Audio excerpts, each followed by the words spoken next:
In this video, we will show the overview of billing process in the StackBill application. Login into the StackBill portal. There are two types of reports are available under billing option. Invoice report will show you the current invoice for your account. Also, you can download the invoice in Excel and PDF formats. Under usage report, we can verify our resource usage in summary and detailed format.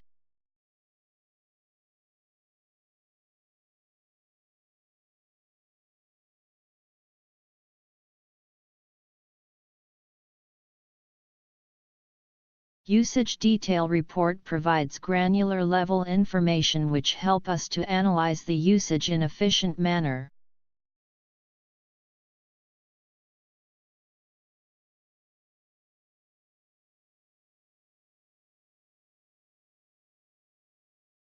Thanks for watching this video. Please check the help page for more information.